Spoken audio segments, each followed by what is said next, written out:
నమస్తే మిత్రులారా. ప్రజెంట్గా మనకు అందిన వార్త ఏంటంటే రాజగోపాల్ రెడ్డి గారు నల్గొండ సభకి వెళ్ళకపోవడానికి గల కారణం ఏంది? రాజగోపాల్ రెడ్డిని రేవంత్ రెడ్డి తీసేద్దాం అనుకుంటున్నాడా, లేకుంటే రాజగోపాల్ రెడ్డి రేవంత్ రెడ్డి గారిని సీఎం పదవి నుంచి జరపేబోతున్నాడు? దానిపైన చాలా వరకు చర్చలు తలెత్తుతూ ఉన్నాయి. అయితే ఇక్కడ జరిగింది ఏంటంటే రేవంత్ రెడ్డి గారి యొక్క పనితీరు నాకు నచ్చడం లేదు. రేవంత్ రెడ్డి గారు కొత్త వాళ్ళకు అవకాశం ఇచ్చుకుంటూ పార్టీ కోసం పనిచేసిన వాళ్ళ కోసం పదవులు లేవు, ఏది కూడా లేదు. నాకు సంబంధించిన కొన్ని జిల్లాలకు సంబంధించిన వాటిలో కూడా నన్ను ఇన్వాల్వ్మెంట్ చేయకుండా తనకు తాను ఇష్టం వచ్చినట్టుగా ఎవరినో తీసుకొచ్చి ఇక్కడ పదవులు కట్టబెడతా ఉన్నాడు. ఆంధ్రలను తీసుకొచ్చి పదవులు కట్టబెడతా ఉన్నారు. తెలంగాణలో పరిస్థితి ఏం కావాలి, తెలంగాణలో కాంగ్రెస్ పార్టీ కోసం పనిచేసిన వాళ్ళ పరిస్థితి ఏం కావాలని చెప్పేసి రాజగోపాల్ రెడ్డి గారు ఆవేదనకు గురయ్యి, ఈయన మన తెలంగాణ లెక్క లేడు, ఆంధ్ర వాళ్ళ కోసమే ఇక్కడ తెలంగాణ రాష్ట్రంలో ఉన్నట్టు ఉంది, ఆంధ్ర పెత్తందారుల కోసమే పనిచేసినట్టు ఉందని చెప్పేసి రాజగోపాల్ రెడ్డి గారు మాట్లాడడం జరిగింది. అసలు ఈ కథ ఏంది? కొన్నిదెల చిరంజీవి భార్య గారికి ఈయన ఏం పదవులు కట్టబెట్టారు, రాజగోపాల్ రెడ్డి గారికి ఎక్కడ కోపం వచ్చిందో ఒకసారి మనం చూసుకునే ప్రయత్నం చేద్దాం. సీఎం రేవంత్ రెడ్డి వ్యవహార శైలి అస్సలు బాగాలేదు. ఎవరంటారు? రాజగోపాల్ రెడ్డి గారు అన్నమాట ఇది. అవును, కావాలని నాకు నచ్చగానే నల్గొండ సభకు వెళ్ళలేదు. కాంగ్రెస్ పార్టీలో అంత బయట నుండి వచ్చిన వాళ్ళదే నడుస్తుంది. ఎట్లా అంటున్నాడు? కాంగ్రెస్ పార్టీలో బయట నుంచి వచ్చిన వాళ్ళ పెత్తనాలు నడుస్తున్నాయి, పార్టీ కోసం పనిచేసిన పెత్తనాలు నడుస్తలేవు. ఎగ్జాంపుల్గా మనం జీవన్ రెడ్డి గారిని చూసుకోవచ్చు. 40 సంవత్సరాలు కాంగ్రెస్ పార్టీలో ఉండి సేవలు చేసి అన్నీ చేసి పార్టీని కాపాడుకుంటూ క్యాడర్ని కాపాడుకుంటూ ప్రజలలో మంచి వైపు తీసుకునే కార్యక్రమాన్ని తీసుకుంటే తీరా ఆయననే పట్టించుకోకపోతే ఈ పార్టీ నాకు వద్దు అని చెప్పేసి పార్టీకి రాజీనామా చేసి సకల లాంఛనాల గౌరవ మర్యాదలతోటి 1,00,000 మంది సాక్షిగా బీఆర్ఎస్ పార్టీలో జీవన్ రెడ్డి గారు చేరిపోవడం జరిగింది. అయితే అదేవిధంగా కాంగ్రెస్ పార్టీలో కూడా కాంగ్రెస్ పార్టీ కోసం పనిచేసిన నాయకులు, కాంగ్రెస్ పార్టీ కోసం ప్రతిక్షణం పరితపించిన నాయకులు ఆహారం కూడా తినకుండా కాంగ్రెస్ పార్టీ అధికారంలోకి రావాలని చెప్పేసి కాయా కష్టం చేసిన కార్యకర్తలకు ఈరోజు భవిష్యత్తు లేదని చెప్పేసి రాజగోపాల్ రెడ్డి గారు బాధపడతా ఉన్నారు. ఈ మధ్య కాలంలోనే బయట నుంచి వచ్చిన వాళ్ళని గ్యాదర్ చేసుకొని వాళ్ళకి మాత్రమే పదవులు కట్టబెడుతుడు, కానీ ప్రజెంట్ ఉన్న వాళ్ళకి మాత్రం పదవులు కట్టబెట్టే కార్యక్రమం లేదని చెప్పేసి రాజగోపాల్ రెడ్డి గారు చెప్తున్న ముచ్చట్లయితే ఇవి. ఏమంటున్నాడు? కాంగ్రెస్ పార్టీలో అంతా బయట నుండి వచ్చిన వాళ్ళదే నడుస్తుంది. ఇది మేజర్గా పాయింట్ గుర్తుపెట్టుకోవాల్సింది. యాదగిరి గుట్ట బోర్డు ధర్మకర్తల మండలిపై ఎంపిక విషయంలో యాదాద్రి జిల్లా ఎమ్మెల్యేను అయిన నాకే కనీస సమాచారం లేదు. ఏదైతే యాదగిరి గుట్ట బోర్డు ధర్మకర్తల మండలిపై ఎంపిక ఉందో ఆ విషయంలో యాదాద్రి జిల్లా పైన ఎమ్మెల్యేగా అయిన నేను కనీస సమాచారం ఇవ్వలేదు అని చెప్పేసి రాజగోపాల్ రెడ్డి గారు చెప్తున్నారు. ఇప్పుడు యాదగిరి ఈ ధర్మకర్తల మండలిపై ఎంపిక చేసే విషయంలో ఇప్పుడు ఎవరు మన తెలంగాణకి సంబంధం లేని గౌరవ కొనిదెల చిరంజీవి గారి యొక్క భార్య గారికి ఈ యొక్క మండలి చైర్మన్గానో లేకుంటే మండలి పదవి ఈవిడ గారికి ఇవ్వడం జరిగింది. ఈ విషయం రాజగోపాల్ రెడ్డి గారికి చెప్పుండాల్సింది. అయితే ఆయన చెప్పేటోడు మన తెలంగాణకి ఇచ్చుకోవచ్చు కదా, వీళ్ళకి ఎందుకు ఇవ్వచ్చు, బయట నుంచి వచ్చిన వాళ్ళకు ఎందుకు ప్రయారిటీ ఇస్తున్నాం అని చెప్పేసి రాజగోపాల్ రెడ్డి గారి వర్షం. రేవంత్ రెడ్డి ఏంది, ఆంధ్ర వాళ్ళకి మోస్ట్లీ ఆంధ్రాలో ఉన్న వాళ్ళ దోస్తానానికి సంబంధించిన వాళ్ళు మాత్రమే పదవులు ఇవ్వాలనేది రేవంత్ రెడ్డి యొక్క కళ.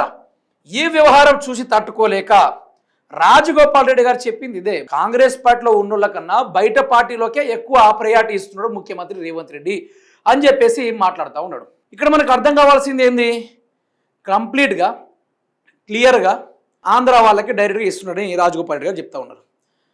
ఈ విధమైన కాంగ్రెస్ ఎమ్మెల్యే రాజగోపాల్ రెడ్డి తన గోడుని విలపించుకోవడం జరిగింది. అదేవిధంగా నిజాలను బయట పెట్టిన రాజగోపాల్ రెడ్డి రాహుల్ గాంధీని సంప్రదింపు చేసే కార్యక్రమాలు చేయబోతున్నారని కొంత వార్త అయితే ఉంది. అయితే రాహుల్ గాంధీని సంప్రదిస్తే సీఎం మారడా అనేది కొంతవరకు డౌట్ ఉన్నప్పటికీ కాంగ్రెస్ పార్టీలో చాలా వరకు మార్పు చేర్పులు జరిగే అవకాశం ఉందని మనం కొన్ని నెలల క్రితమే మాట్లాడుకున్నాం. ఎందుకంటే కాంగ్రెస్ పార్టీలో రాహుల్ గాంధీ చెప్పినట్టుగా అధిష్టానం చెప్పినట్టుగా రేవంత్ రెడ్డి ఇక్కడ మాట ఇంటలేడు. కాంగ్రెస్ పార్టీని ఇక్కడ బలిపశువుని చేస్తూ ఉన్నాడు. కాంగ్రెస్ పార్టీలో సీనియర్ నాయకులు వాళ్ళని పట్టించుకోవడం లేదు. అందుకనే వరుసపడి ఒక్కొక్క మంత్రుల కథనాన్ని చిత్రీకరించి ఆ మంత్రుల వాల్యూ లేకుండా చేసి పడేసిండు. ఇప్పుడు రేవంత్ రెడ్డికి సన్నిహితులు, రేవంత్ రెడ్డికి ఆంధ్రాలో ఉన్న దోస్తానములు, వాళ్ళకి మాత్రమే పదవులు కట్టబెట్టే కార్యక్రమాలు. ఇప్పుడు యాదాద్రి ఈ ధర్మకర్తల మండలి పైన ఒక వ్యక్తిని నియమించినప్పుడు రాజగోపాల్ రెడ్డి ఈ యాదాద్రి జిల్లాకి సంబంధించిన ఎమ్మెల్యేగా ఉన్న నాకు కూడా కనీసం ఈ మునుగోడు చుట్టుపక్కల ఈ ఏరియాలో నన్ను సంప్రదించకుండా వాళ్ళ నిర్ణయాలు తీసుకొని బయట వాళ్ళని తీసుకొచ్చి ఎట్లా నియమిస్తారు? నా తెలంగాణలో ప్రజలు లేరా? నా తెలంగాణలో కాంగ్రెస్ కార్యకర్తలు లేరా? పార్టీ కోసం పనిచేసిన వాళ్ళు లేరా? వాళ్ళకు ప్రయారిటీ ఇవ్వాల్సింది పోయి ఎవరికి ప్రయారిటీ చూడేంది? ఈ తెలంగాణ ఏర్పడింది తెలంగాణల కోసమా, ఆంధ్రుల కోసమా? ఈ విషయం జరిగింది కాబట్టే నా మునుగోడు నుంచి ఏ ఒక్క జనాన్ని కూడా, ఏ ఒక్క క్యాడర్ని కూడా, ఏ ఒక్క మనుషుల్ని కూడా ఇక్కడ నుంచి నేను పంపలే అని చెప్పేసి రాజగోపాల్ రెడ్డి గారు తన గోడును వినిపించుకున్నాడు. రాజగోపాల్ రెడ్డి గారి ఆలోచన ఏంది? ఆయన కూడా కేసీఆర్ లాంటి భావాజాలను మొత్తం ఆదర్శించే మనిషి. ఆయన భావాజాలను ఈయన పాటించే వ్యక్తి. తెలంగాణకి అన్యాయం జరగొద్దు అనేది రాజగోపాల్ రెడ్డి యొక్క వర్షన్. లేదు తెలంగాణకి తప్ప ఆంధ్రలో అందరికీ పదవులు ఇస్తా అనేది రేవంత్ రెడ్డి వర్షన్. ఇది జరుగుతూ ఉంది ప్రధానంగా. తెలంగాణ రాష్ట్రంలో ప్రజలకు ఇబ్బందికరంగా అయ్యే కార్యక్రమం చేస్తున్నాడు రేవంత్ రెడ్డి.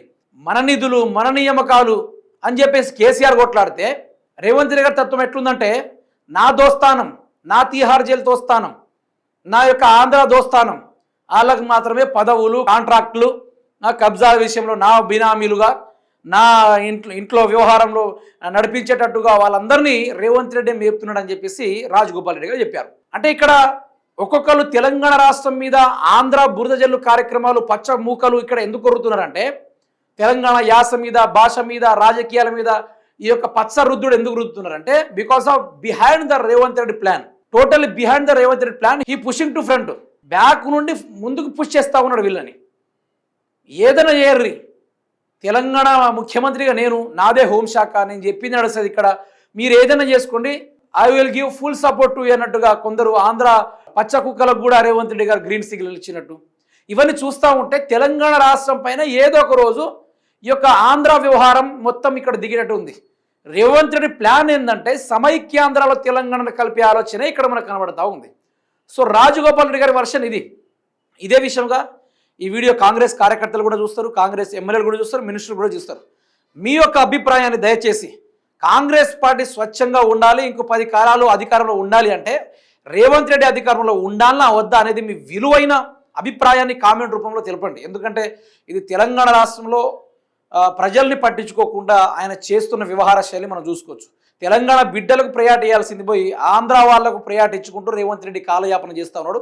ఆ విషయం పైన మీ యొక్క అభిప్రాయాన్ని సంపూర్ణంగా తెలపాల్సిందిగా మనస్ఫూర్తిగా కోరుతున్నాను.